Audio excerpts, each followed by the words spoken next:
देखा ना, बहुत दूर से आयल बाड़न भाई साहबी, और हम ऐसे लेके आनी कि हम चाहत रहनी कि तोहरा के पता होके कि दुनिया में और भी कौना कौना प्रकार के लोग होखेलन। हाँ, एक रावे से हमके इतना पता चल गेल कि अलग अलग प्रकार के होखेले लोग, ये बहुत अलग प्रकार के बा।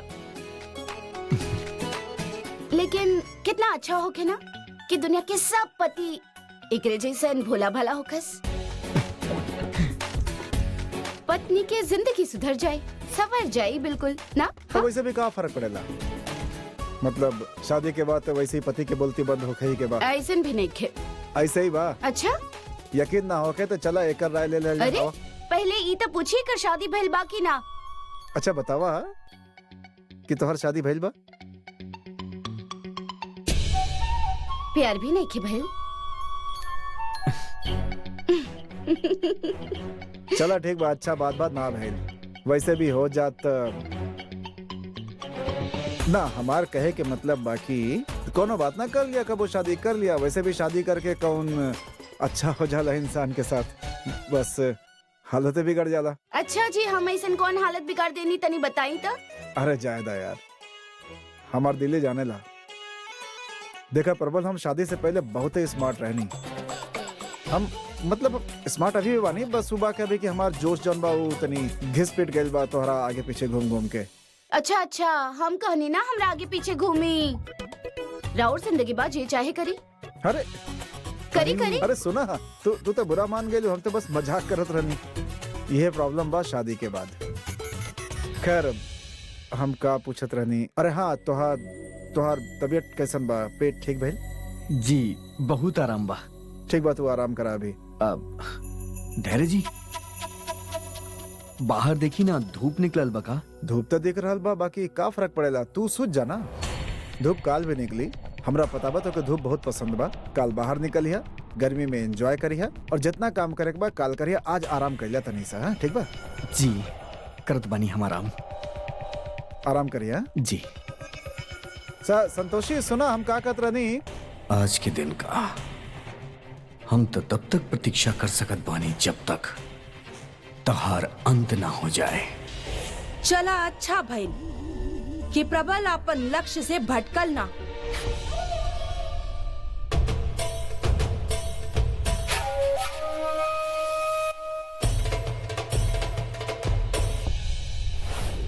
अभी ठीक लग रहा है बा?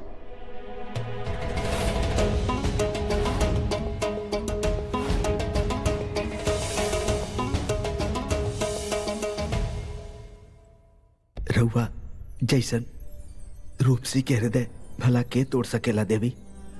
देवर्षि, राहुल प्रेम पाके हम धन्य हो गई नी।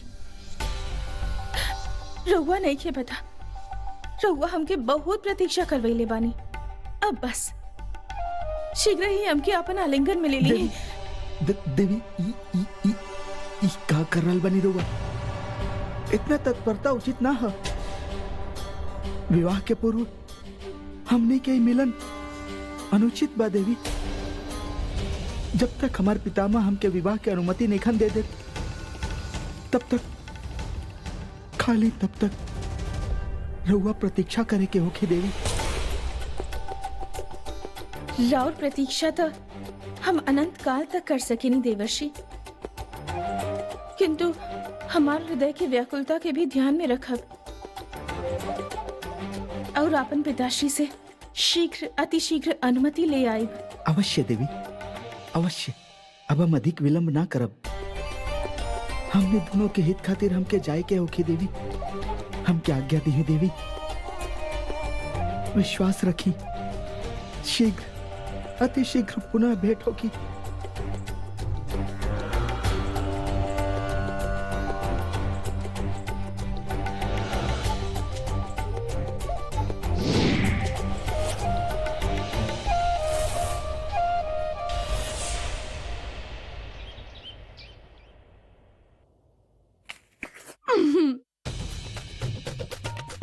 हाय दैया, यहाँ खड़ा होके का ताक रहल बाड़ा? दिख नहीं के रहल तो के? बड़की भौजी बैठल बैठल रानी बनत जा रहल बाड़ी। कुछ करे के पड़ी यार, कम से कम आधा चढ़ावा तो हमारे हाथ में आए। का बात कर रहल बाड़ा? शेर अपना सामने आयल निवाला ना खाए से छोड़ सकेला। हृदय दीदी ई ना अपना हाथ में आयल रुपया एकदम ना छोड़िए। एक गुड्डी सर मिली अगर साथ गुड्डी गुड्डू लड़का पैदा भइल रहल। लड़का पैदा भइल बा, कोनो काम के नहीं खे वो भी। वो दोनों साथ होते तो कोनो बात बनित। बतावा का जमाना आ गइल बा। हाँ, संतोषी माँ के जे असली भक्त बा वो तो संतोष खा के बैठल बा और ई छल कपट करे वाला माला माल हो जा रहल बाड़े। कुछ तो करे के पड़ी। अब रहुआ वो चिंता मत करी, हम कौनो जुगाड़ उगाड़ चलावत बानी। तो के जौन जुगाड़ सुगाड़ करे के बाद जल्दी करा। लोग अभी कड़क कड़क नोट चपका के जा रहल बाड़े। हाँ, बाद में फिर अठन्नी चवन्नी आई कुछ हाथ ना लगी। ना हाँ। ना हम कुछ करत बानी, सोचत बानी तनी। माते, धरती लोक पर संतोषी के परिवार के उस स्त्री राउर प्रतिमा के सहायता से मनुष्य के भावना के साथे छलावा कर रहल बिया। हम जानत बानी गौ माता, किंतु उचित और अनुचित मनुष्य के स्वयं के हाथ में होखेला।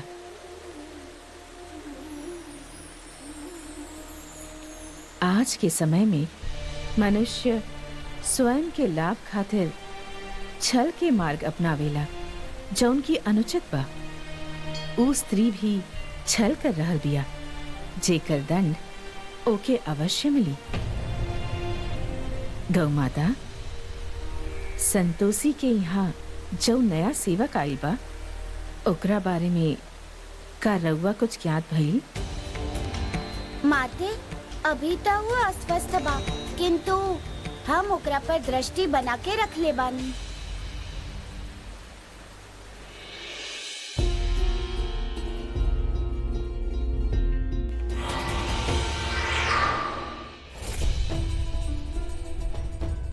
हमार आशंका उचित रहल। देवी संतोषी अपन प्रिय भक्त संतोषी और ओकर पति पर दृष्टि बना के रख ले रहली, किंतु अब हम उनके ऐसन भ्रमित करब कि उनके अपन दृष्टि हटावे ही के पड़ी। का बात बा देवर्षि नारद, रउआ इतना व्याकुल काहे प्रतीत हो रहल बानी? का करी देवी पौलमी, बातें कुछ ऐसन बा। हम एगो अत्यंत गंभीर दुविधा में फंस गइल बानी देवी पौलमी, और हमके ज्ञात ही नहीं के हो रहल कि वो समस्या के समाधान हमके के दी। कृपा करके रउआ हमार सहायता करी। समाधान खातिर ता देवी संतोषी सदैव तत्पर रहेली। रउआ उनके पास जाई, ऊ एकर समाधान अवश्य दिहे।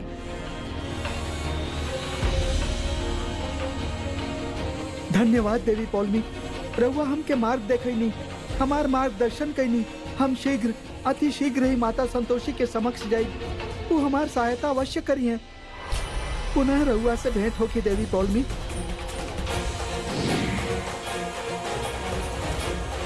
अब आई आनंद। देवी संतोषी देवर्षि नारद के सहायता करी है, और यही बीच हम उनकर भक्त के असहाय बनाए।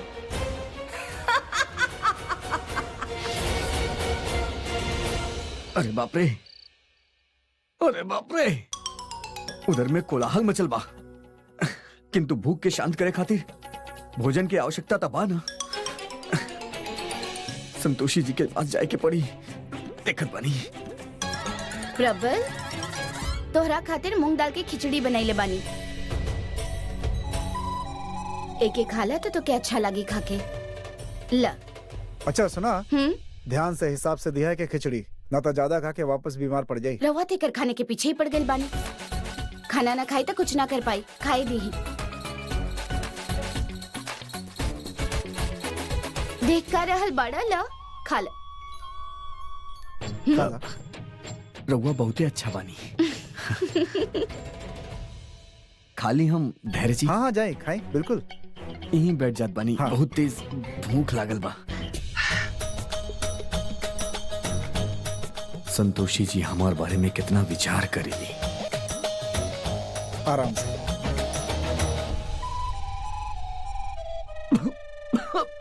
आराम से, आराम से,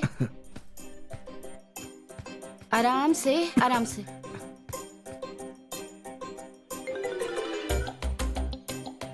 प्रबल के देख के हमरा लागेला कि हमरा के भी एक आध बार बीमार पड़ जाए के चाहिए। कितना बार कहले बानी ऐसन बात ना करे के, रउआ ना सुधरब। अरे हम तो ऐसे ही कहत रहनी। अच्छा एगो बात बताओ, अगर हम बीमार पड़ जाए, हमारा पेट खराब हो जाए, तो हमरा भी खिचड़ी बना के खिलाइबू?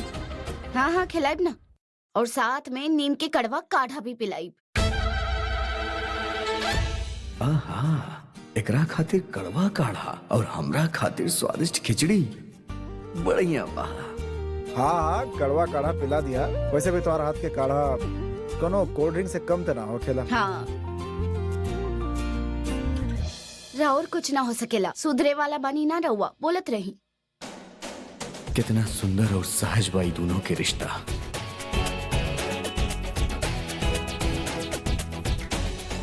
संतोषी जी अपना पति खातिर जौना प्रकार चिंतित बाड़ी, वो कितना पवित्र बा। असुर लोग के अप्सरा भी इतना कोमल हृदय के ना हो खेले जितना संतोषी जी बाड़ी।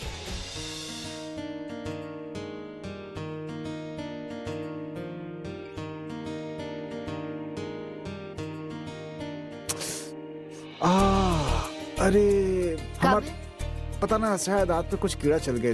देखाई ना ना ना ना ना। रउआ अपन ध्यान ते रखे नहीं ना। अरे खोली खोली तो सही आँख, थोड़ा कोशिश करी।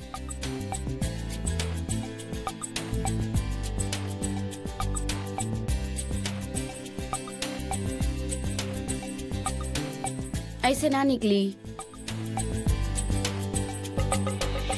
देखा ही है ने।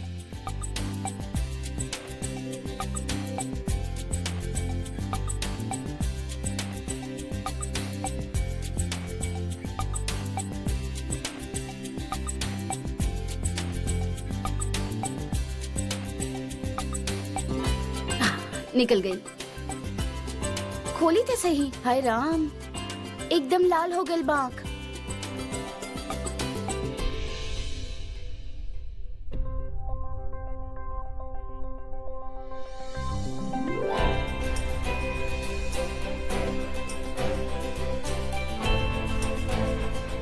अब ठीक लगत बा? हाँ पहले से अच्छा लग रहा बा। खोली। एगो काम करी, ठंडा ठंडा पानी के छिंता मारी, फिर ठीक लागी। चलिए।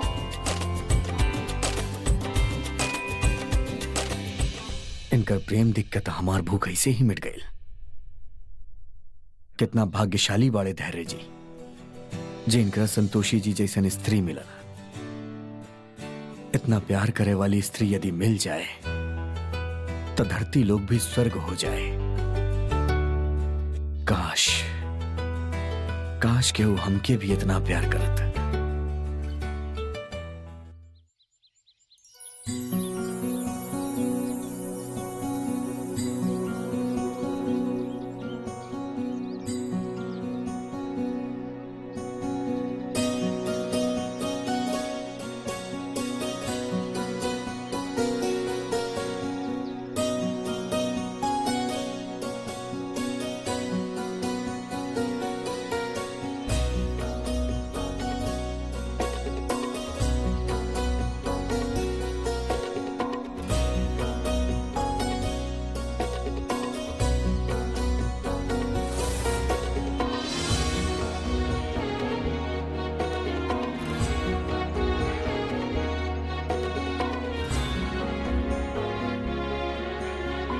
संतोषी जी, हाँ ई पुष्प से रउआ अपना खातिर हार बनावे वाली बनी ना?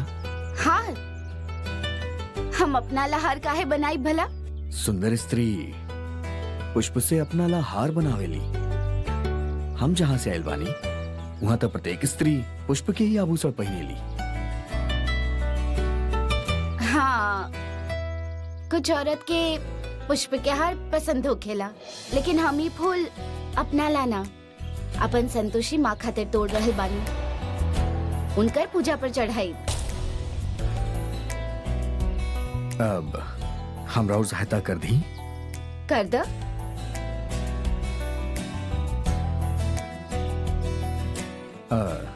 ई देखी, ई कली कैसन रहे? ई कली तोड़ी रहुआ खातिर ना, बहुत अच्छा। प्रबल, कली के मत तुड़ी है, हमके खाली खिलल फूल चाहिए। केहू के भी जीवन हमनी के समय से पहले ना लेवे के चाहिए। अब देखा, ई फूल पूरा तरीके से खिलल बाना, अगर हमने एके ना भी तोड़ब त काल तक ही मुरझा जाई। यही से आज एगो अच्छा काम खातिर हम एके तोड़ सकत बानी, लेकिन कली के ना, उ त अभी फूल भी नहीं खे बनल। कितना अच्छा बात कहनी रहुआ।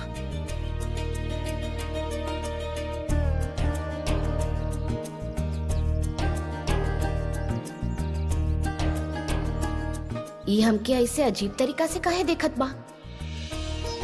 हम जौन काम खातिर आयल रहनी, वो काम पूरा हो गइल बा।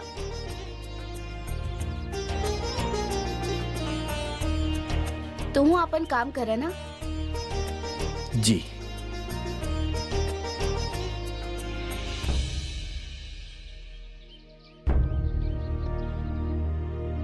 पता ना, शायद हाथ पे कुछ कीड़ा चल गए।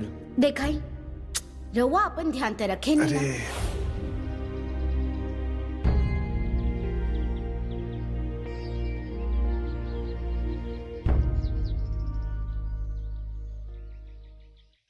आ आ संतोषी जी। का भइल? आ, का भइल? संतोषी जी, हमार हमार आंख में कुछ चल गई बा, अत्यंत पीड़ा हो रहल बा। एक मिनट, देखा बा? अब ऐसे कैसे देखी? तू बहुत ऊंचा बड़ा, नीचे झुका। जी देखी ना, अत्यंत पीड़ा हो रहल बा। आँख खोला। अब आंख नहीं के खुल रहल बा, अच्छा बहुत पीड़ा हो रहल एक बा। मिनट, हाथ हटावा।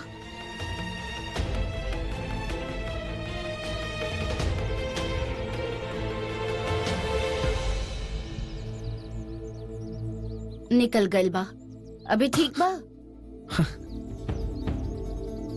हाँ, थोड़ा थोड़ा आराम मिलल बा हमके। ठीक बा, ध्यान रखल करा आप। जी।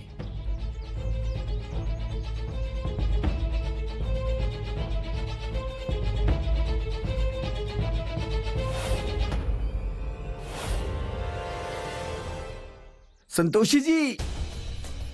अब का भइल? अब का भइल? अब जलन हो रहल बा, अचानक बहुत जलन हो रहल बा। एगो काम करा, रुमाल निकाला और मुंह के भाप से आँख के सेकाई करा, अच्छा लागी। हमरा पास रुमाल नहीं के संतोषी जी। का प्रबल, रुमाल ना रखेला? रखे के चाही ना, बच्चा जैसन बस एने से ओने घुमत रहेला। का करी हम? एने देखावा।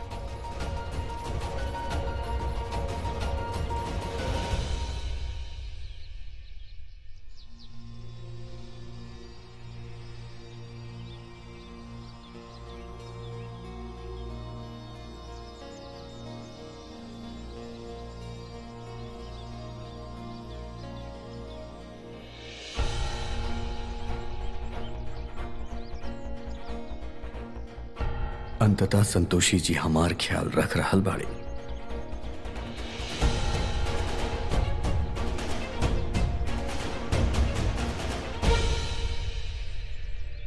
अभी अगर ठीक नहीं खे लागत तो ठंडा पानी के छींटा मारा आँख पर। जी। Mummy, mummy. का भइल बेटा? मम्मी, ई कार्ड हम अपन क्राफ्ट खातिर यूज कर सकत बानी। देखी ना, कितना सुंदर डिजाइन बा।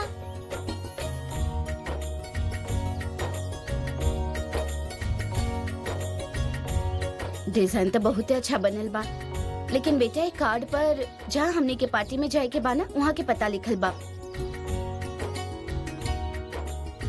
तो एक कार्ड के जरूरत पापा के पड़ी, पता बा ना? एगो काम करा, तू अभी तैयार हो जा, हम एक कार्ड बाद में देव तोके। ठीक बा।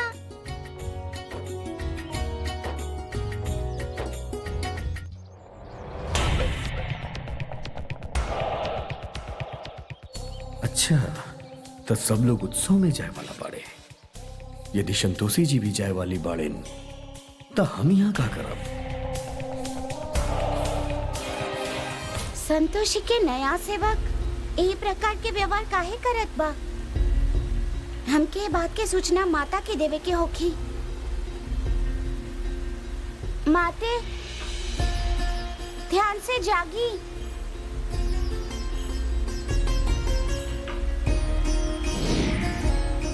माते, माते कृपा करके हमार सहायता करी माते।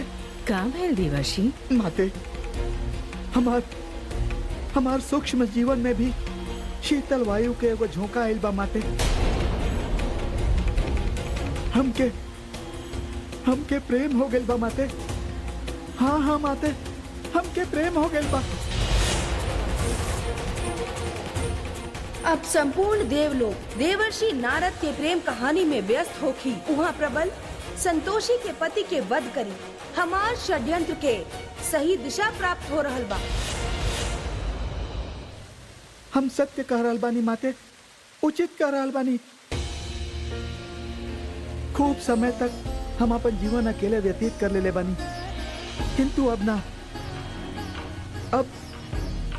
अब हमके प्रेम हो गइल बा माते। और माते, हम विवाह कइल चाहत बानी। रउआ जे कह रहल बानी, का रउआ ओकर अर्थ समझत बानी? देवर्षि, यदि रउआ विवाह के बंधन में बंधनी तो राव युगो युगो के तप व्यर्थ हो जाए। माते, हम तपस्वी ही तक आ भइल, किंतु हमरा भीतर भी एगो हृदय बा और हम ओकर पुकार सुन लेले बानी माते। और यही से रउआ समझ आइल बानी राउर सहायता मांगे खातिर माते। विवाह खातिर हमके पितामह के अनुमति की आवश्यकता बा,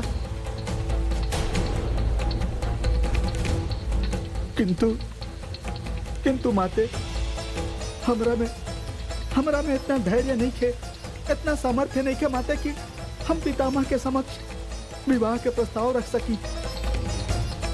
ऐसे माते, कृपा करके रउआ हमार सहायता करी। रउआ पितामह से हमार विवाह की अनुमति लेके दी। देवर्षि, ये रउआ अनुचित कर रहल बानी। यही से एक कार्य में हम राउर साथ नहीं दे सकत। यदि रउआ ऐसन करब त रउआ जैसन ऋषि मुनि के विश्वास खंडित होखी। तो माते, रउआ का चाहत बानी सबे के विश्वास बनेले रखे खातिर हम अपन हृदय के पुकार के आहुति दे दी, विष के प्याला पी ली। माते, जब रउआ के हमार सहायता की आवश्यकता पड़ल बा, हम राउर साथ देले बानी और भविष्य में भी देव। किंतु माते, आज जब हमके राउर सहायता की आवश्यकता पड़ल बा, रउआ इसे पीछे हट रहल बानी।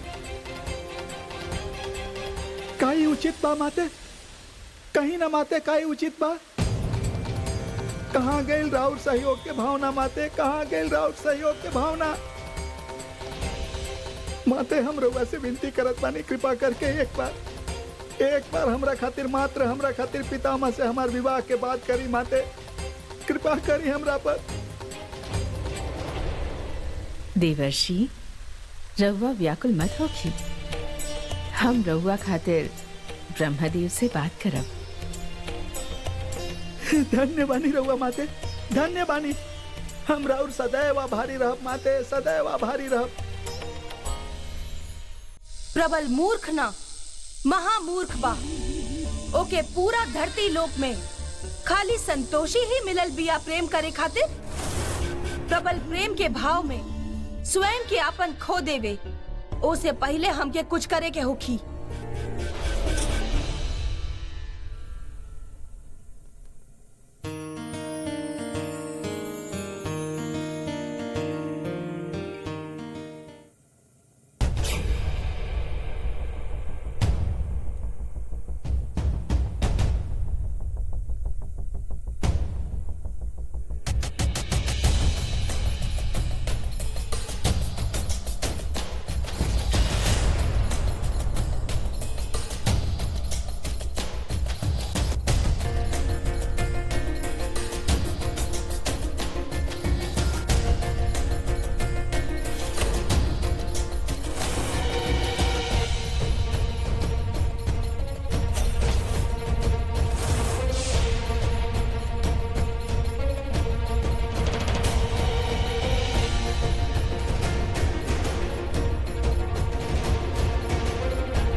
तू तो हमरा के डेरा ही देले रहला। नाना संतोषी जी, हम रउआ भयभीत न करल चाहत रहनी। ना ना, तू ना डेरवावल चाहत रहला। हमार खुद के डर रहल जे हम डेरा गईनी। संतोषी जी, यदि हमरा से कोनो अपराध हो गइल बता तो हमके रउआ जे दंड देवल चाहतानी दे सकेनी। का कर रहल बाड़ा? उठ, तू इतना बड़ गलती नइखे कइला तोरा के सजा देल जाए। उठ जा। हे माँ, क्षमा करी। कहनी ना, कोनो बात नहीं खे। अच्छा सुना, तोरा ला यहाँ दही चावल बनैले बानी। जैसे मूंग दाल के खिचड़ी रहल ना, वैसे ही अच्छा लगल रहल ना। जब भूख लागे तय के खा ली है।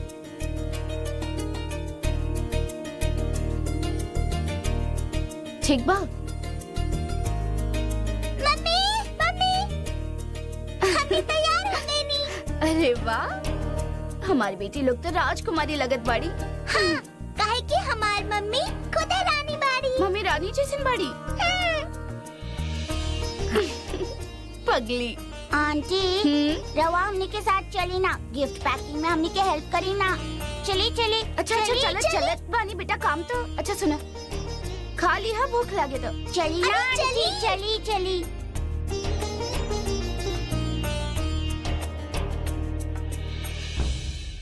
ई भोजन संतोषी जी हमरा ला बनौले बाड़ी, वो भी स्वयं अपन हाथ से।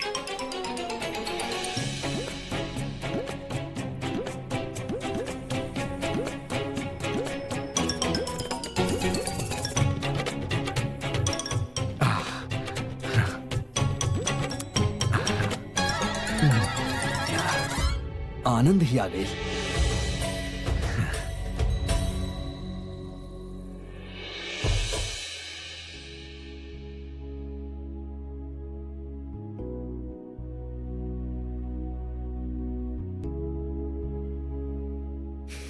तो कहीं कैसन लगा था नहीं? ठीक लगा था नहीं?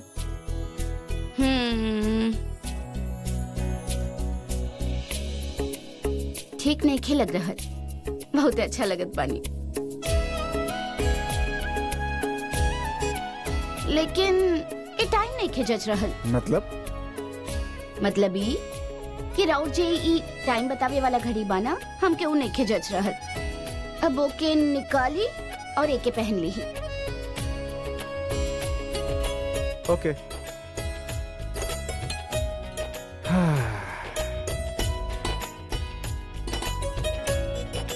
वैसे संतोषी,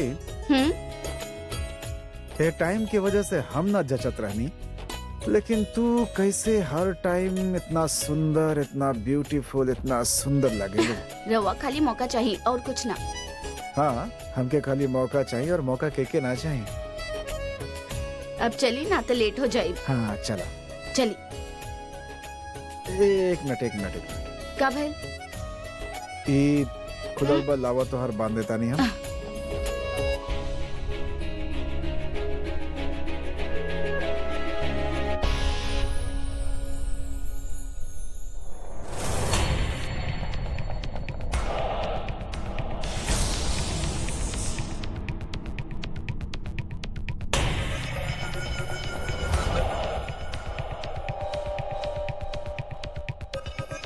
भैल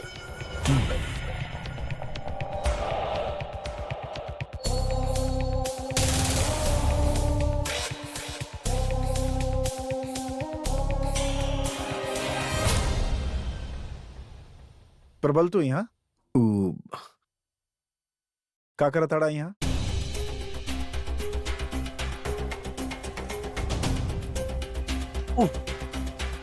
लगा तो हर पेट दर्द अब तक गैल ना। हाँ, पेट दर्द ना गए? हाँ। बाकी आज तो हम तोरा खातिर दही चावल बनेले बानी। वो तो पेट खातिर बहुत अच्छा होखेला, फिर भी पेट में दर्द होत बा। हाँ, रउआ दही चावल देले रहनी ना, हम एक के बार में पूरा खत्म कर देनी। बहुत स्वादिष्ट रहलू। पूरा की पूरा खा ले लो। जी, पूरा पूरा दिन खातिर बनेले रहनी हूँ। पूरा दिन खातिर? अब का है? देखा संतोषी, अगला बार से के खाना दिया तो प्लीज ध्यान से एगो नॉर्मल इंसान की जितना देहल जाला उतने ही दिया, ना तो एकर पेट दर्द कभी ना जाए। हाँ, अब एमे भी हमरे गलती बा। और का? एके कुछ समझावत काहे नहीं की रहुआ? अरे का समझाए हम एक समझ जा प्लीज। अब तोहार पेट दर्द चूरन फुरन से ना ठीक होगी। ये दवाई खा। अरे एक के दिया ना तो पूरा खा जाइयो। ये एक टेबलेट खा और जाके आराम कर।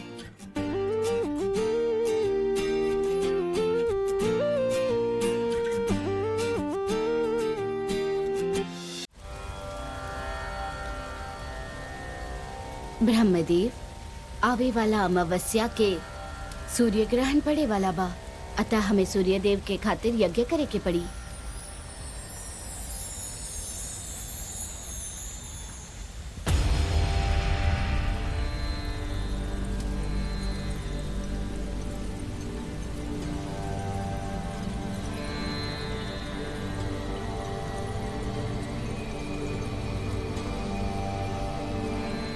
आए देवी संतोषी, राउर स्वागत बा। ब्रह्मदेव, हम रउआ से एगो निवेदन करे चाहत बानी। कहीं देवी संतोषी, रउआ का कहल चाहत बानी? पितामह, देवर्षि नारद के हृदय ए समय उनकर वश में नहीं थे। वो कौनो रूपसी के प्रेम में पड़ गई बाड़े और उनसे विवाह करे चाहत बाड़े।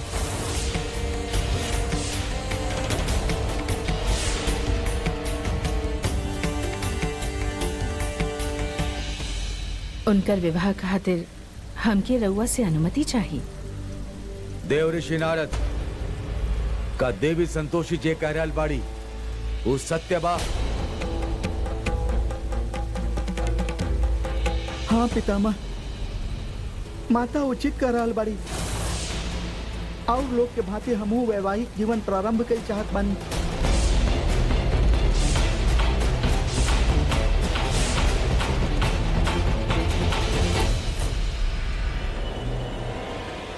देव ऋषि नारद, रउआ अपन विवेक खो चुकल बानी। का रउआ ई ज्ञात नहीं खे कि रउआ देव ऋषि हैं?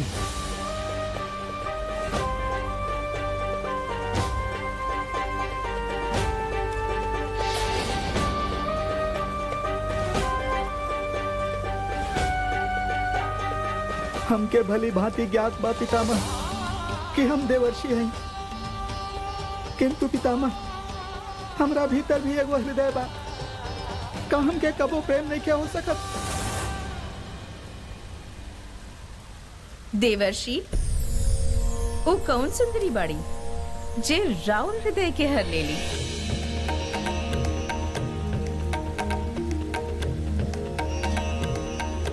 देवी, यक्षलोक के स्वामी श्रीवर्धन के पुत्री सुमुखी है वो, जिनसे हमके प्रेम हो गई बा। यक्ष देवियन की तपस्वी के तप भंग करे के अलावा कोनो कार्य शेष नहीं के का? ब्रह्मदेव, देवर्षि नारद के रउआ से वार्ता करे में संकोच होखत रहल। यही से हम ई प्रस्ताव रउआ सामने लाई बानी। देवी संतोषी, रउआ ज्ञात होके के चाहिए कि सर्वथा अनुचित बा। देव ऋषि नारद एगो ब्रह्मचारी बाड़े और उनके विवाह के अनुमति कदापि नहीं दिल जा सकत। किंतु पितामह। देव ऋषि नारद, रउआ तत्काल हमार दृष्टि से ओझल हो जाई, अन्यथा हम भुला जाए कि रउआ हमार पुत्र हैं।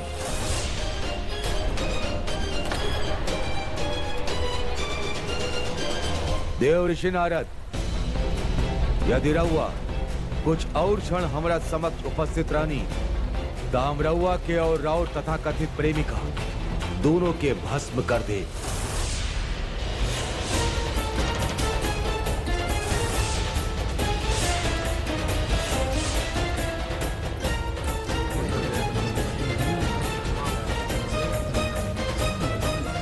देव ऋषि नारद यदि स्वयं के रक्षा करे के बाद तहे क्षण हमार दृष्टि से दूर चल जाए।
ब्रह्मदेव देवर्षि नारद के ए प्रकार काम के वश में होकर कौनो साधारण बात नहीं है।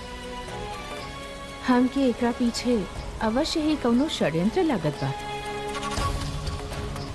देवी संतोषी यदि ऐसन बा त रउआ उस षड्यंत्र के विषय में ज्ञात करी और संपूर्ण विषय के जानकारी हमके दी। जैसन राउरा किया पितामह।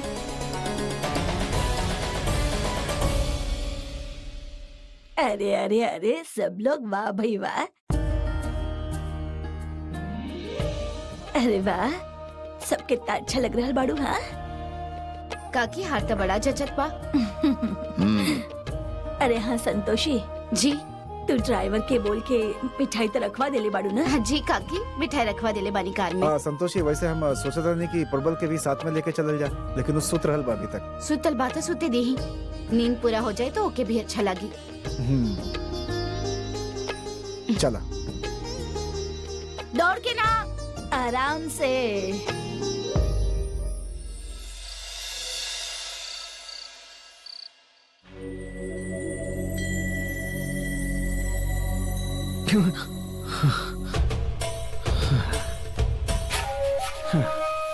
अत्यधिक सोलेनी हूँ,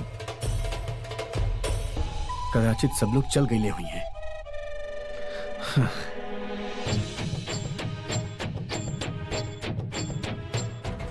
संतोषी जी, धैर्य जी, संतोषी जी। ओह, सब लोग चल गए और हम मूर्ख जैसन सूतल रह गए। किंतु हमके कौनो भी तरह संतोषी जी के पास पहुंचे के होगी, किंतु कैसे हमके तो पता ही नहीं किया कि वो। लेकिन बेटा एक कार्ड पर जहाँ हमने की पार्टी में जाए के बाना वहाँ के पता लिखल बा। उपत्र जे ओ समय संतोषी जी के हाथ में रहल, अवश्य ही उपत्र में निमंत्रण स्थान के पता होगी।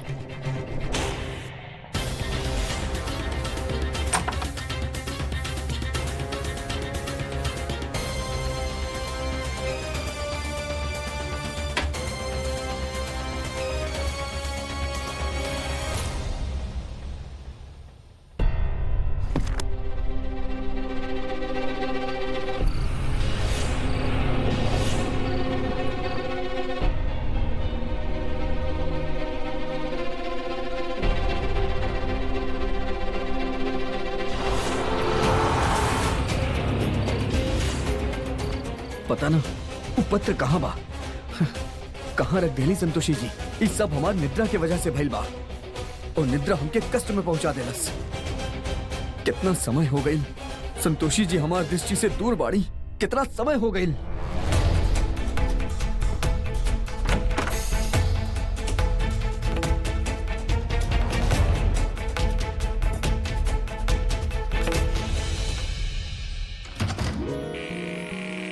भाई आज तक मजा आ गई।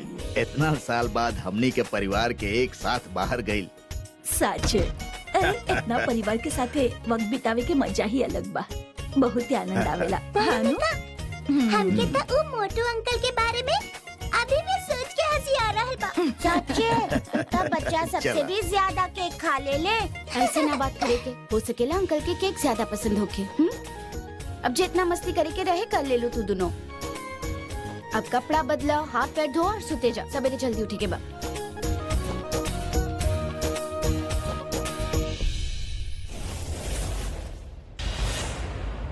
ई लोग तो घर आ गईले, का करी अब हम? ये हमनी के कमरा के बत्ती कैसे चालू बा?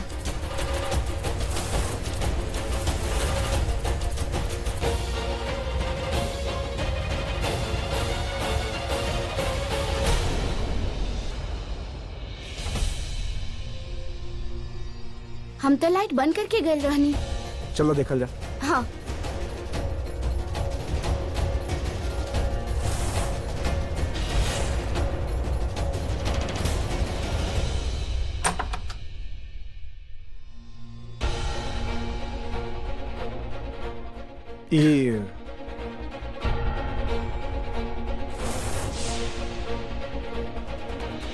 ये के कैले होखी? पता ना, रूपा और बाकी के तो हम छुट्टी दे देले बानी। घर में प्रबल के सिवा केहू नहीं खे। तो चलो वही से पूछल जा।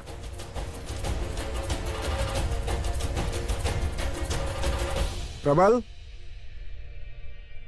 रउआ लोग यहाँ? हमार जौन कमरा बा वो बिल्कुल बिखरल पड़ल बा। के कैले भाई? जी हम कैले रहनी जी। हमरा पास यहाँ कुछ करे खातिर कार्य ना रहे तो सोचनी राउर कमरा साफ कर दी। हम राउर कमरा की चीज बिखेर तो देनी, लेकिन पुनः लगा ना पैनी, तब वैसे ही छोड़ देनी। हमके क्षमा कर दी।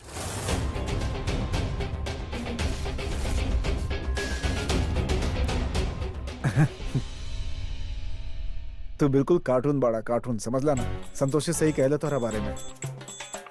और ये भाई साहब स्वच्छ भारत अभियान पूरा करे के ठान ले बाड़ा नहीं। चल गलन साफ करे हमार कमरा।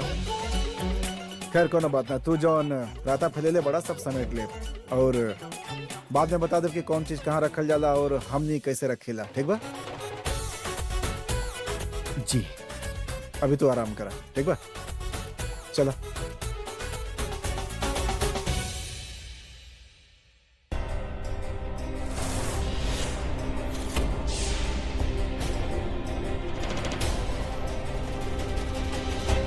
हम तो ये शादी के इनविटेशन कार्ड अपन अलमारी में रख ले रहनी।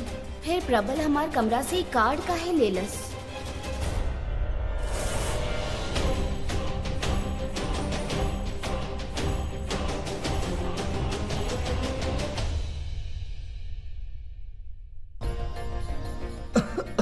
आराम से आराम से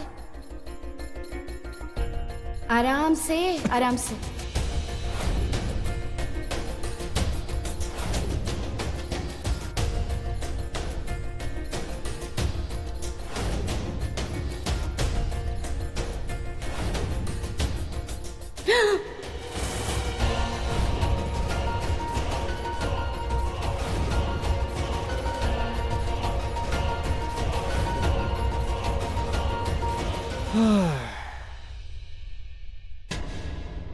काबिल? हाँ, हमके कुछ ठीक नहीं खिलागत। ओ प्रबल बाना काहे? कुछ भइल का? हम जहाँ आज पार्टी खातिर गए रहनी, ओकर इनविटेशन कार्ड हम अपन अलमारी में रख ले रहनी। लेकिन अभी हमनी ओकर कमरा में गई नहीं तो प्रबल के कमरा में रहल कार्ड। वहाँ कैसे जा सकेला कार्ड?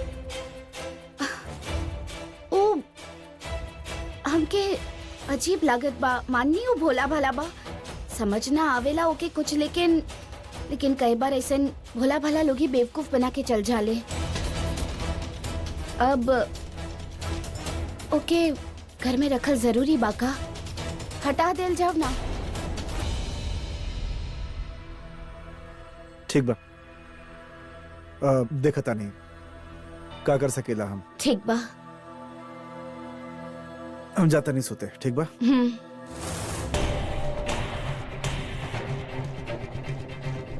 ना ना, हम कहीं ना जाए। हम संतोषी जी से दूर रह के एक पल भी ना जी पाई, ना जी सके नहीं हम उनका से दूर रह के।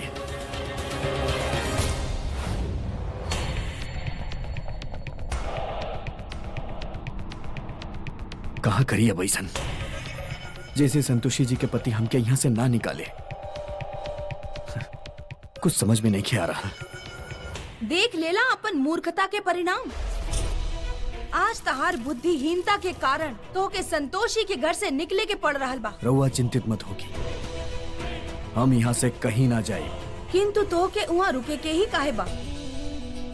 कल प्रातः काल ही तू अपन कार्य समाप्त करा और हमरा पास आ जा। तब तक हम देवर्षि के नाम से देवलोक के भ्रमित करत बानी। राउर आज्ञा के पालन कइल जाए। हम अपन कार्य शीघ्र पूरा करब।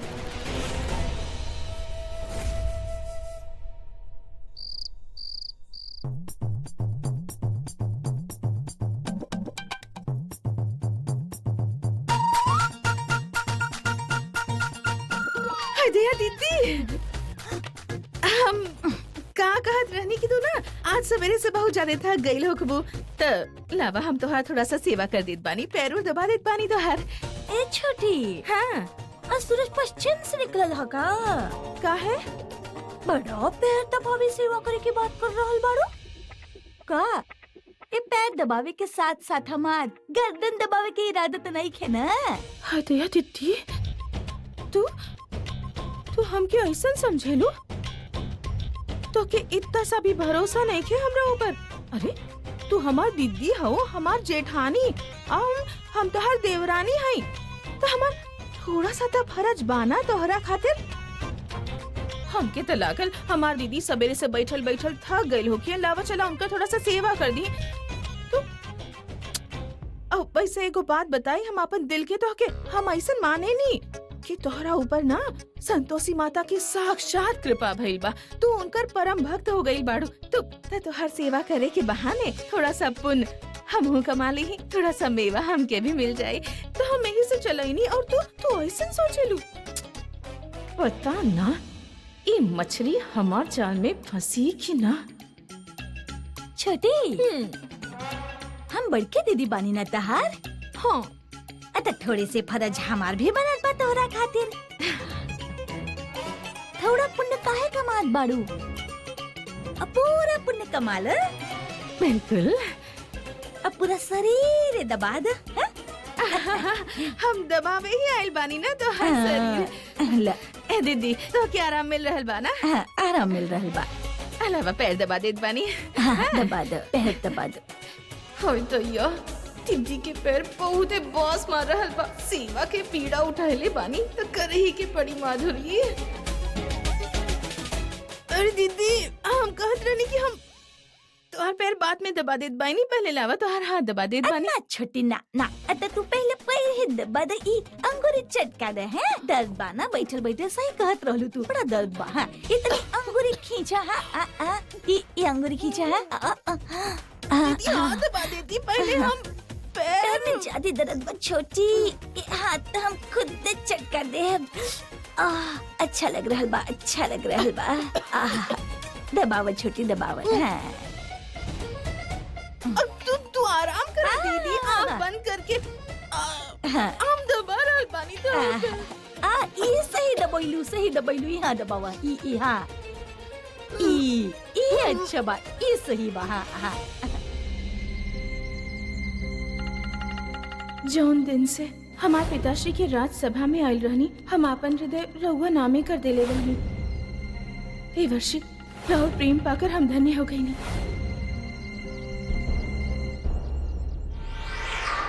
देवर्षि, रउआ ए प्रकार विरह में काहे बैठल बानी? तो का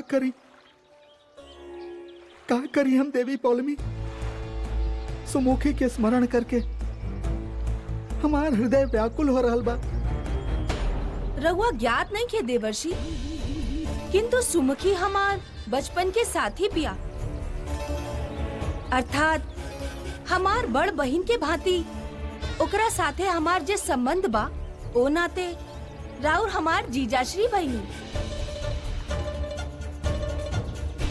उत्तम, अति उत्तम देवी पौलमी। तब तक रहुआ हमके सुमुखी के विषय में और भी बता सके नहीं। बताई ना देवी, कैसन बाड़ी हमार सुमुखी, कैसन बा उनकर स्वभाव, उनके का भावेला, उनकर पसंद ना पसंद हम सब जानल चाहत बानी देवी पौलमी। वो बचपन से ही अत्यधिक गुणी रहल बिया देवर्षि, और ओकर स्वभाव भी बहुत अच्छा बा। वो एगो कुशल नृत्यांगना भी बिया। हमार मानी तो रहुआ उसे शीघ्र ही विवाह कर ली। रहुआ उसे विवाह करब तो वो देवलोक आ जाई, और ओकरा साथ साथ हमके हमार बचपन के सखी भी मिल जाई। देवी, चाहत तो हम ही है बानी, किंतु हम का करी। आज समस्त देव सभा के समक्ष पितामह हमके सुमुखी से विवाह करे के अनुमति ना देले। हम उनसे अत्यधिक प्रेम करेनी, उनका बिना हम अपन जीवन व्यतीत नहीं कर सकत। यदि ब्रह्मदेव अनुमति नईखन दे रहल तो रहुआ देवी संतोषी से आग्रह करी, और सहायता अवश्य करी है। पितामह, देवर्षि नारद के हृदय ए समय उनकर वश में नहीं थे। वो कौनो रूपसी के प्रेम में पड़ गई बाड़े और उनसे विवाह कर चाहत बाड़े। देवी संतोषी, रउआ ज्ञात होके के चाहिए कि सर्वथा अनुचित बा। किंतु देवी पौलमी, माता हमार सहायता ना कर पाई है, काहे कि एक बार ब्रह्मदेव के समक्ष हमार सहायता करे के प्रयास कर ले बाड़ी। देवर्षि, तो उनसे कहीं कि वो फिर से प्रयास करस, काहे कि एक उहे बाड़ी जे ब्रह्मदेव से अनुमति लेवे के क्षमता रखेली। उचित कहनी। हम यही क्षण माता के समक्ष जाइब और उनके बाध्य कर देब कि वो पितामह से विवाह के हमार अनुमति लेके देस। धन्य बानी रहुआ देवी, धन्य बानी रहुआ पुनः हमके मार्ग देखनी। एगो रहुए बानी जे चाहत बानी के हमार और सुमुखी के विवाह होखे। हम सदैव राउर आभारी रहब देवी पौलमी, सदैव राउर आभारी रहब। किंतु अब हमके आज्ञा दी। देवी संतोषी, रहुआ के व्यस्त रखे खातिर हम आपन कार्य कर देले बानी। अब बस प्रबल आपन कार्य कर देवे, फिर हमार विजय होखे से केहू नहीं के रोक सकत।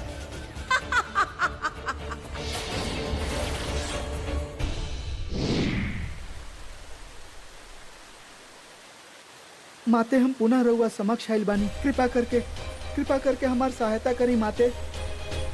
यदि रहुआ हमार सहायता ना कईनी तो हम यहाँ हठ योग करब। अन्न और जल के तब तक त्याग देव जब तक रहुआ पितामह से हमार और सुमुखी के विवाह की अनुमति नहीं की ले लेत माते। देवर्षि, रहुआ इतना ज्ञानी होके भी माया के भ्रम में काहे पड़ रहल बानी? ई का कह रहल बानी रहुआ माते? का राउर ई आशय बाकी हमार सुमुखी एगो माया है, छल है? हाँ, वो केहू के द्वारा बनावल गई षड्यंत्र बा, जे रहुआ के उलझावे खातिर बनाई गई बा। कृपा करके हमार प्रेम के उपहास मत बनाई माते।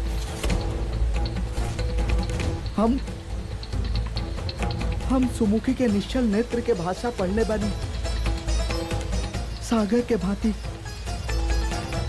उनके हृदय में हमरा खातिर अपार प्रेम बा, और रउआ कह रहल बानी कि वो छल हा, माया हा। देवर्षि, हमार विश्वास करी, वो माया ही बा। माते, यदि वो छल हा, माया हा, किंतु ओकरा पश्चात भी उनकर अनुभव कितना सुखद बा। माता, हम रउआ से पुनः निवेदन करत बानी, कृपा करके पितामह से हमार और सुमुखी के विवाह की अनुमति प्रदान करवाई माते। जब तक रहुआ पितामह से हमार विवाह की अनुमति प्रदान नहीं करवावत तब तक हम यही स्थान पर बैठ के हठ योग करब माते, अपन प्राण दे दे।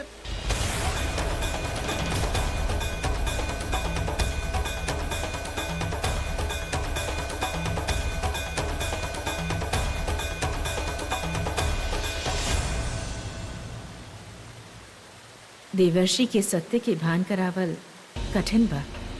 हमके उनका समझावे खातिर कौनो और मार्ग ढूंढे के होगी।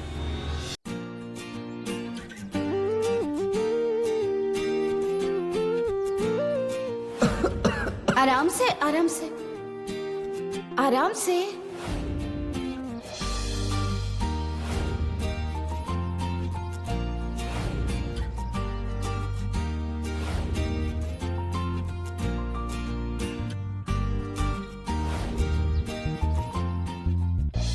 प्रबल अपन स्वप्न से बाहर निकला और संतोषी के पति के सूर्य के प्रकाश में ले जाके ओकर वध कर दा।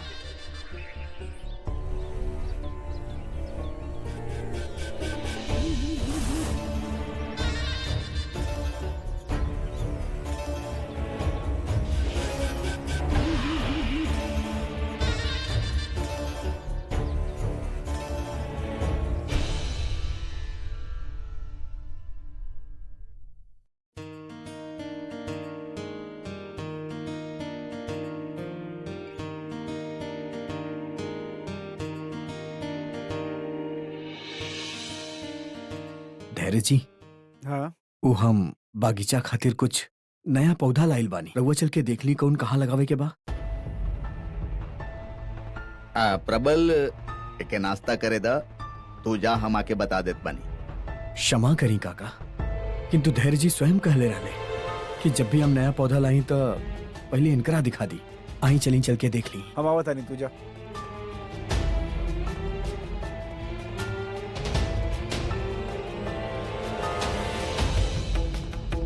देख नहीं रहुआ, एक बात के पीछे पड़ेला तो बस पड़िए जाला। जब भी अपन परिवार के बीच में होके नहीं तो बीच में ही आ जाला। हमके बिल्कुल अच्छा ना लागे। एक ही पैसा दे के हटा दिल जाओ ना। रखल जरूरी बाका है के।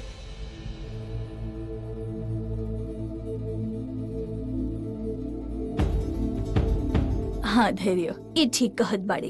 ई लइका हमके भी कुछ ठीक नहीं खिलागत बेटा। एकरा से संभल के रहेगी चाहिए। और अंकल, प्रबल अंकल कितना खाले भी था।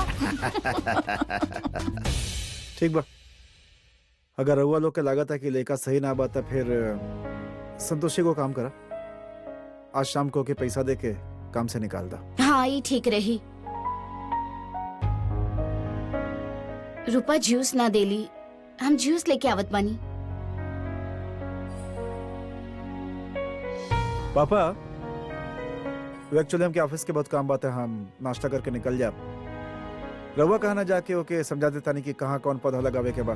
गार्डन के जोन काम बा ओकरा बता दे। ठीक बा? ठीक बा बेटा, तू जा। दादाजी, हमके भी रउआ साथे गार्डन में आवे के बा। हमके ना रंग बिरंगा तितली पकड़े के बा।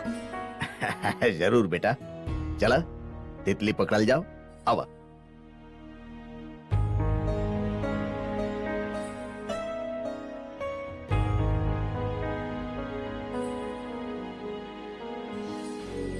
ई धैर्य जी अबले अइले काहे ना?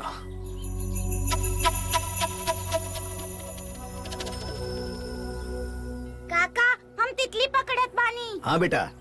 काका, ऊ रउआ साथे धैर्य जी आवे वाला रहले, अइले ना? भाई उनके तो जल्दी रहल, ऑफिस जाए के रहल तो वो निकल गए।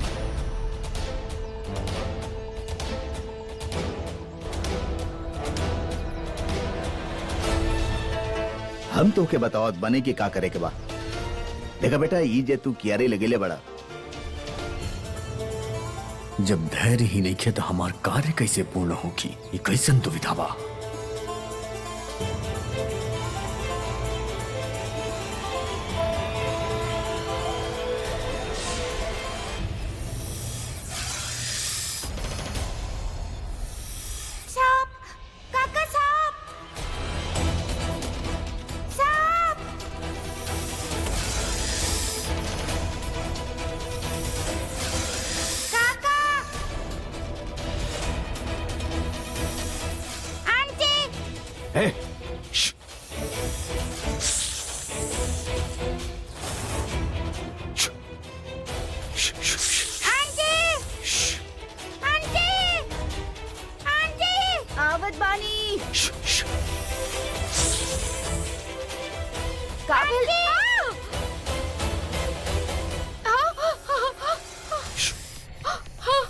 तोहरा कुछ भइल ना ना नहीं कटले बा ना।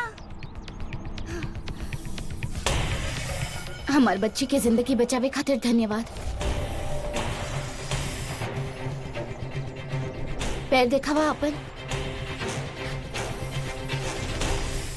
इस सर्प तो हमरा बहुत काम के बा। संतोषी जी के स्नेह पावे खातिर हम इस सर्प के प्रयोग कर सकेनी।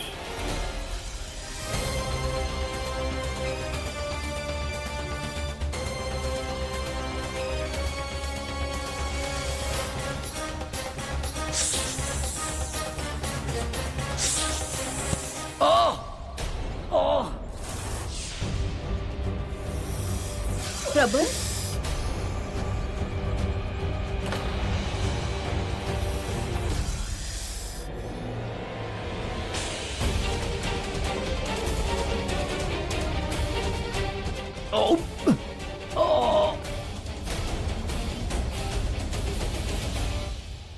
प्रबल हाथ दिखावा। हे भगवान,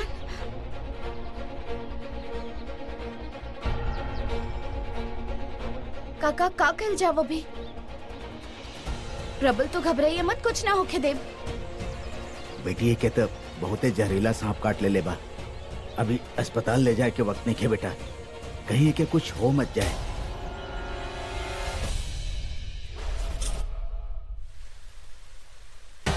ई सेवक अत्याधिक भिन्न बा।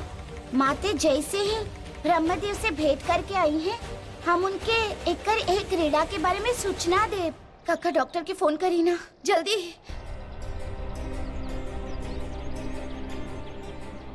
कुछ हाँ डॉक्टर साहब, हम मिश्रा बोल रहल बानी। देखिए रउआ जितना जल्दी हो सके आ जाई। यहाँ बच्चा के सांप काट ले बा और ओकर हालत बहुत खराब बा। जी जी जी जी ठीक बा, बस जल्दी करी रउआ। का कहले डॉक्टर?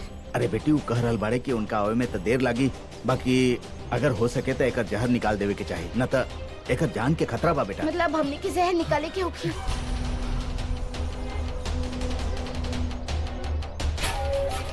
प्रबल, बेहोश हो गई। अरे बेटा, प्रबल अत्यधिक शक्तिशाली बा। एगो सर्प के कटला से ऊ मूर्छित कैसे हो सकेला? हे माँ, का करी हम? आग के सामने ऐसे इंसान के मरद नहीं देख सकत। अरे शायद एके बांधे से कुछ फर्क पड़े। काका एगो तरीका बा एकर जहर निकाले के।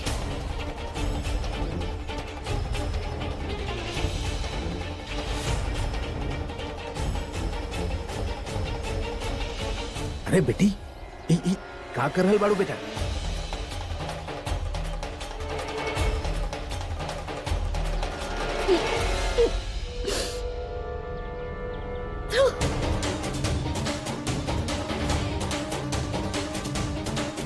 हमार प्रयास सफल रहल। अब हमके कैसे निकलबू यहाँ से? अच्छा, तब प्रबल अभिनय कर रहल बा। उत्तम भ्राताश्री, अति उत्तम।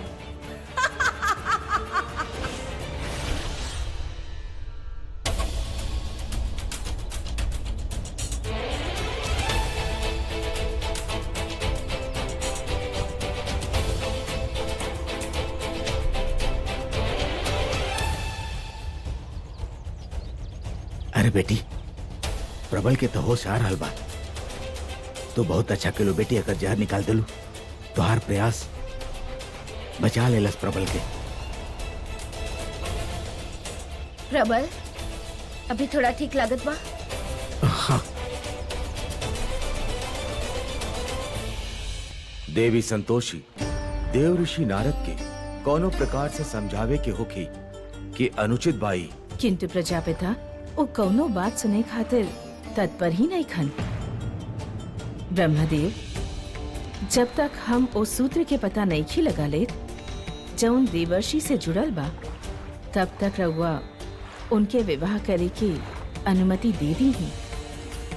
देवी संतोषी, ये रउआ का कह रहल बानी? कैसे हम उनका तपस्या भंग हो जाए दी? उनका तपस्या भंग ना होगी। रघुआ खाली उनके अनुमति दी ताकि वो अपन हठ योग समाप्त करस। हमके जैसे ही सत्य ज्ञात होगी हम देवर्षि के अवगत कराए।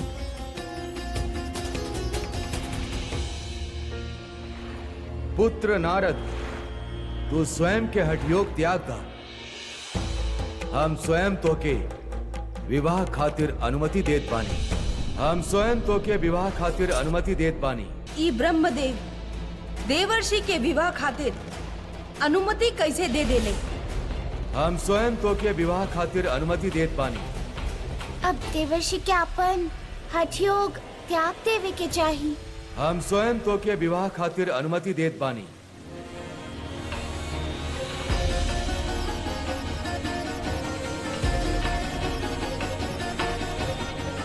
गौ माता, रउआ माता संतोषी से हमार धन्यवाद कहब। एक क्षण हम सुमुखी के समक्ष जा रहल बानी, उनके ई शुभ समाचार सुनावे। पुनः रउआ से भेंट होके गौ माता। समझ में नहीं क्या रहल, माँ देवर्षि खातिर अनुमति काहे ले ली जबकि वो स्वयं एकरा विरुद्ध रहली। हम रवा के इंजेक्शन दे देत बानी, काहे कि जहर निकाले वाले के भी खतरा हो सकेला। जी।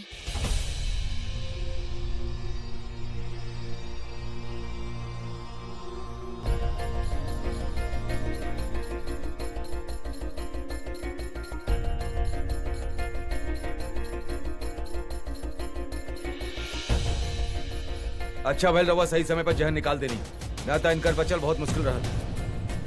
बाकी संतोषी जी, जहर निकाले के तरीका एकदम सही ना रहल। इनकर जान बचावे के चक्कर में राउत जान जा सकत रहल। हम कुछ एंटीबायोटिक लिख देत बानी, जैसे इनका रिकवरी जल्दी हो जाई।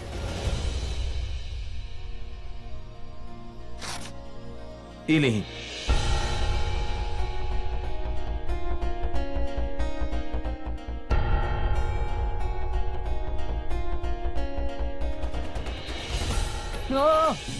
रउआ का कर रहल बानी? रउआ तो हमार पीड़ा दूर करे आइल बानी, रउआ तो हमरा और पीड़ा दे रहल बानी। प्रबल, तू जल्दी ठीक हो सका ऐसे इंजेक्शन देल जरूरी बा और दवाई भी खाए के होके जल्दी ठीक होके खाते। तू कितना चुभत रहल काई।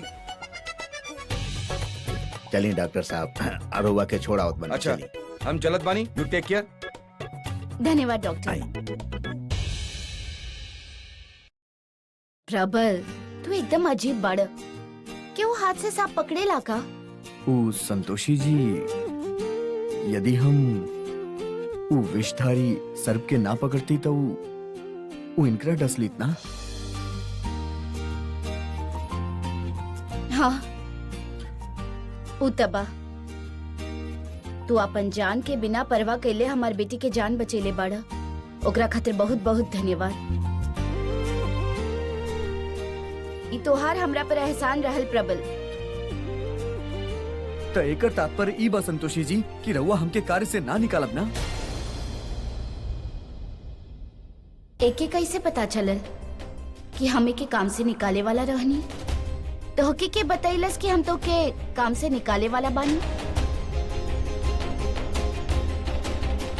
ओ संतोषी जी, हम खाए नहीं बहुत ना, तो हमके लागल कि रउआ सभी के तकलीफ हो रहल बा, त रउआ लोग ना, जे बहादुर होखेला ओके काम से निकालल ना जाए बल्कि उनके अपना साथे रखल जाला। एगो काम करे तू आराम कर, हम तोहरा ला कुछ खाए के भेजत बानी। हाँ सुनी, थोड़ा ज्यादा भिजवाई। हमके ना बहुते भूख लागल बा। हाँ, हम जानत बानी, थोड़ा ज्यादा ही भेजब, ठीक बा? आजा। कितना मधुर बोलेली, अति सुंदर बाड़ी संतोषी जी। जब भी हमरा समक्ष हो खेली ना, हमार मन प्रफुल्लित हो जाला। प्रबल उतना मूर्ख नहीं खे जितना हम ओके समझत बानी, किंतु देवी संतोषी के दृष्टि में आवे से पहले हमके अपन कार्य करवावे के होखी। यही से हमके देवर्षि के प्रेम प्रकरण के और जटिल करे के होखी।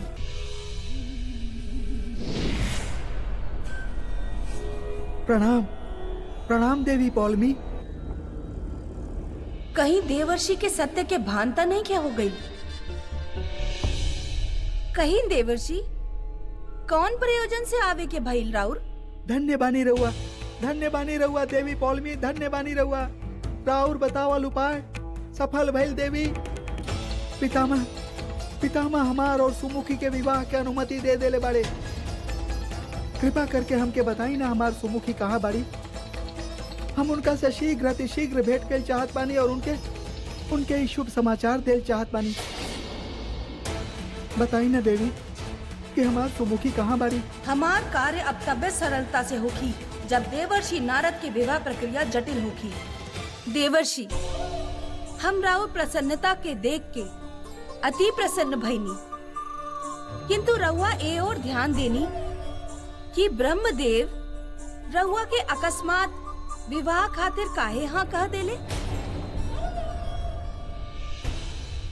ना देवी, एह संदर्भ में तो हम कोनो विचार ही ना कैली। तब फिर विचार कर ली ही देवर्षि। काहे कि ब्रह्मदेव ई अनुमति खाली राउर हठयोग के समाप्त करे खातिर देले बाड़े। उ सुमुखी से राउर विवाह के संकल्पता नहीं खन कैले ना?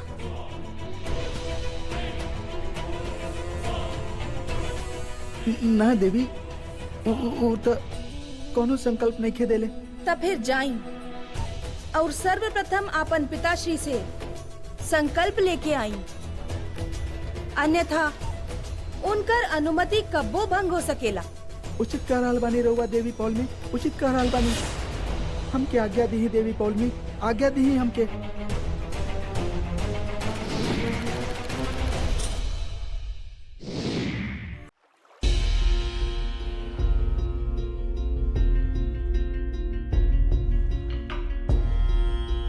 पितामह, रहुआ हमके सुमुखी से विवाह करे के अनुमति देनी, ऐसे हम राउर आभारी बानी।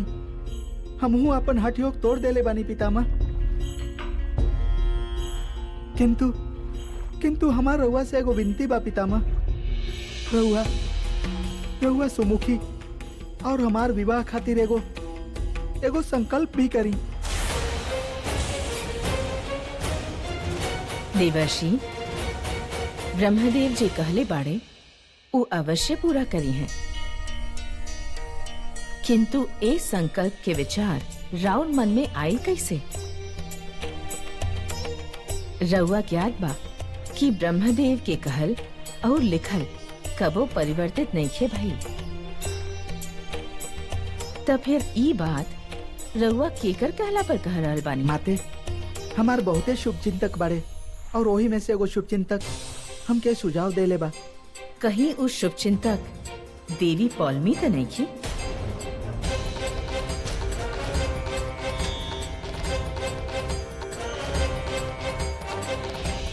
ना माते, ऐसन कोनो बात नहीं है।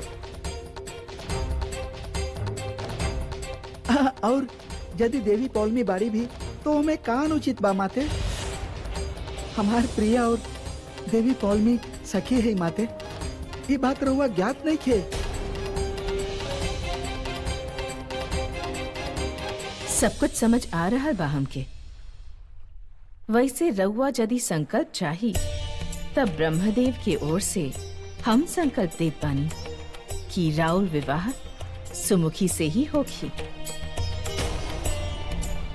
किंतु ओकरा खातिर रउआ देव निर्मित मार्ग के अपनावे के होगी। किंतु विवाह के पूर्व जे भी औपचारिकता और विधि बा ओके पूर्ण करे के होगी। अवश्य माते, अवश्य। हम प्रत्येक विधि पूर्ण करे खातिर तत्पर बानी। बस रउआ हमके आज्ञा दी पितामह।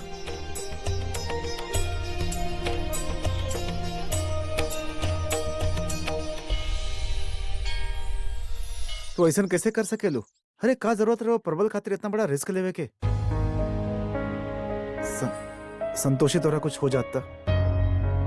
वैसे भी हम जिंदगी में बहुत कुछ खोले बानी, तोरा के ना खो सके नहीं। जब तक राउर प्यार और संतोषी माँ के आशीर्वाद हमारे सर के ऊपर बा, हमार के बाल भी बाका नहीं कर सकत। रउआ पता बा यदि ओ बखत हम ओकर जहर ना निकलती ओकर जान जा सकत रहल।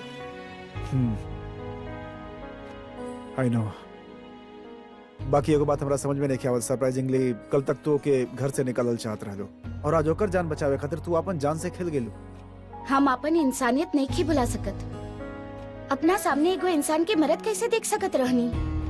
प्रबल नादान जरूर बा, बाकी वफादार बा। वो अपन जान के परवाह कैले बिना पोलोमिका के जान बचेलस। हम तय कैले बानी कि हमनी ओके घर से ना निकालब। सही सोच ले बानी ना? रवा परेशान मत हो कि हम ठीक बानी। अरे वाह बड़की भौजी हैं, खाना वाना छोड़ के आजकल खाली सेब पे हैं। वजन कम करेंगे प्रोग्राम बा। हाँ उता बा एकदम फिट एंड फाइन। बड़ा हमार खाना पर नजर बा दे बच्चे। क्या बात बा? कोनो काम बा का? ऐसे ही आ गई लेने। जब देखा यार, अरे तारे तो कुछ काम होगी तबे आइब का। अब कबो था वो सीधा सोच और सीधा नजर रखल करा। हैं?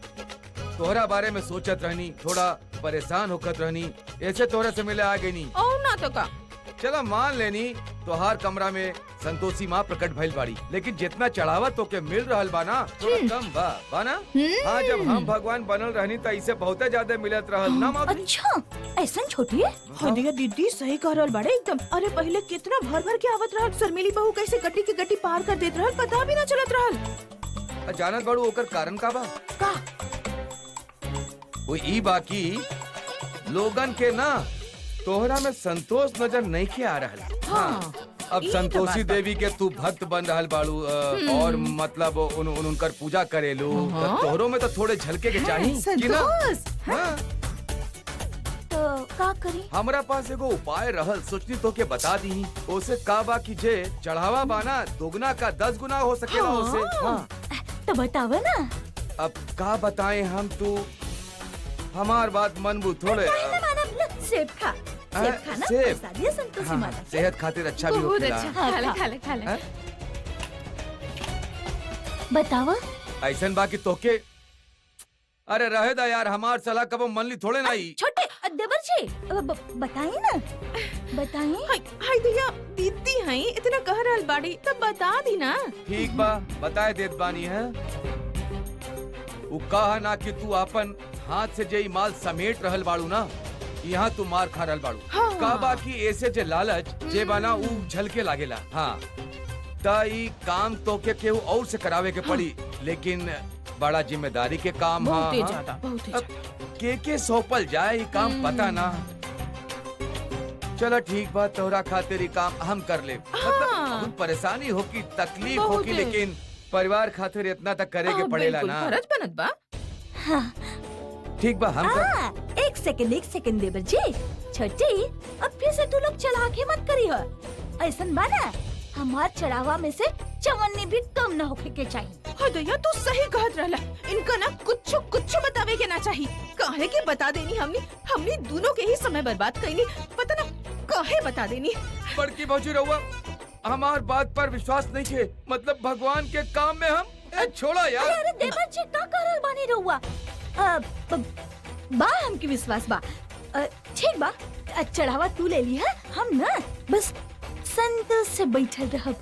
जय संतोषी माँ। अरे वाह बस, वाह बस, वाह बस। वाह का संतोष के मुहूर्त लग रहा बाड़ू। मुहूर्त। फिर से करिया एक बार। जय संतोषी माँ। बस ऐसे ही।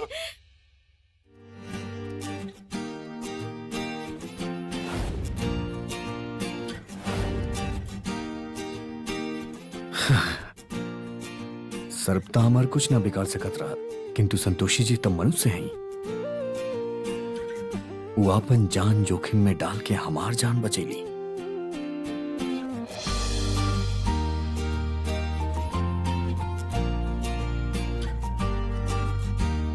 संतोषी जी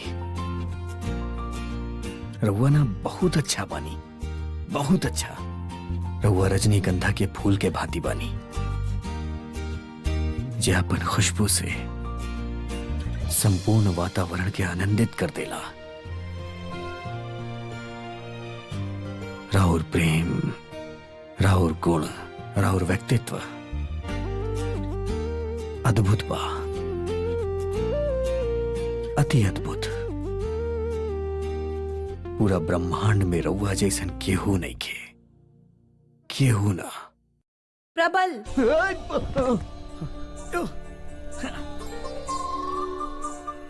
स्मरण रहे कि धरती लोक पर भी हम तहरा पर अपन दृष्टि बनैले बानी। हमके समझ में आ रहल बा कि तू कौन सागर में गोता खा रहल बाड़ा।